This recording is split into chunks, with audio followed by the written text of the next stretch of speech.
जय हिंद दोस्तों। संविधान के कुछ महत्वपूर्ण अनुच्छेद देखेंगे। स्टार्ट करते हैं। अनुच्छेद 1।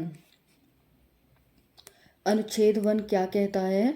अनुच्छेद 1 घोषणा करता है कि भारत राज्यों का संघ होगा। जैसे राज्य हैं, आप देख रहे हैं भारत में वर्तमान में 28 राज्य हैं और 8 केंद्र शासित प्रदेश हैं।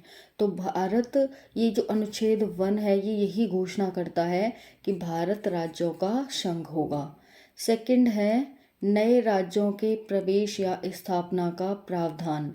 नए राज्यों का प्रवेश और स्थापना, जैसे आपने देखा गोवा पुर्तगालियों से लिया गया, सिक्किम हो गया, ठीक है। तो बहुत सारे राज्य लिए गए, उन्हीं का प्रवेश, यानी कि अब जैसे भारत पीओके को, पाकिस्तान को अपने में मिला ले, तो ये क्या हो जाएगा? नए राज्य हो जाएंगे, इनका प्रवेश या फिर स्थापना, ठीक है।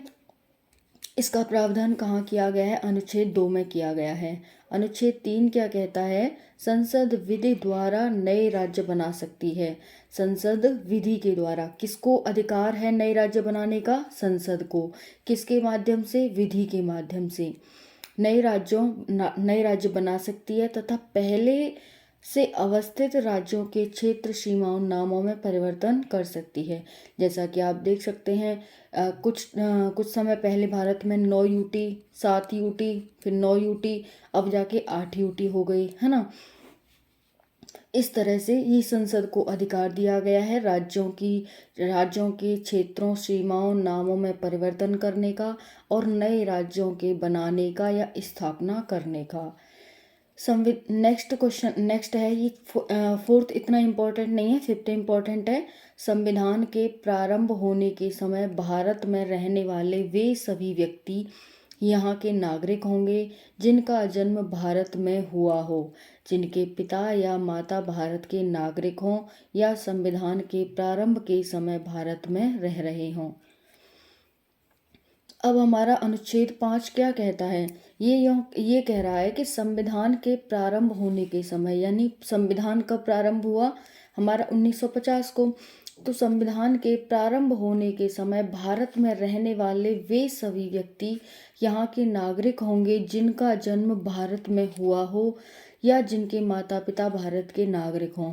जैसे जन्म भी नहीं हुआ हो लेकिन माता पिता भारत के नागरिक हों, जन्म कहीं बाहर हुआ हो, तो वे भी संविधान के प्रारंभ के समय भारत में रह रहे हों। कौन रह रहे हों? माता पिता, ठीक है। तो उनके जो बच्चे हैं वो भारत के नागरिक माने जाएंगे, ठीक है। नेक्स्ट है अनुच्छेद 53। संघ की कार्यपालिका संबंधी शक्ति राष्ट्रपति में निहित रहेगी। जो संघ की कार्यपालिका शक्ति है, कार्यपालिका मतलब हमारी लॉ बनाती है, कार्यपालिका जो हमारी संसद है, लॉ बनाती है, और जो प्रधानमंत्री और उसकी मंत्रिपरिषद होती है, वे सारी शक्तियां राष्ट्रपति में निहित रहेंगी। नेक्स्ट है उपराष्ट्रपति राज्यसभा का पदेन अध्यक्ष होगा। क्या है? अनुच्छेद 64 क्या कहता है? उपराष्ट्रपति राज्यसभा का पदेन अध्यक्ष होगा। जो उपराष्ट्रपति होते हैं वो राज्यसभा के अध्यक्ष होते हैं।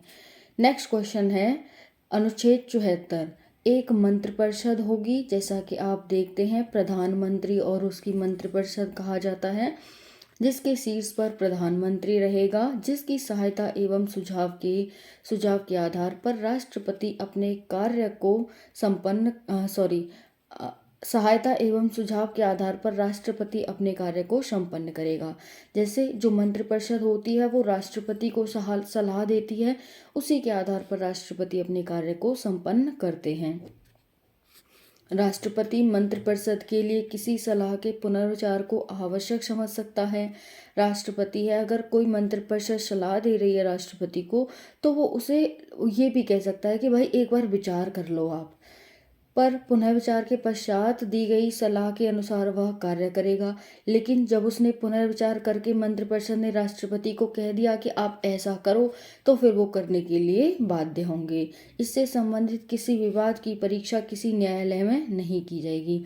अब राष्ट्रपति या फिर कोई और व्यक्ति ये नहीं पूछ सकता कि मंत्रिपरिषद ने राष्ट्रपति को क्या सलाह दी। ये मंत्रिपरिषद और राष्ट्रपति के बीच का मामला होता है। ठीक है, तो आज हमने अनुच्छेद 1, 2, 3, 5, 53, 64 और 74 पढ़े। नेक्स्ट हम आगे देखेंगे। वीडियो आपको कैसी लगी कमेंट सेशन में ज़रूर बताना। जय हिंद, जय भारत।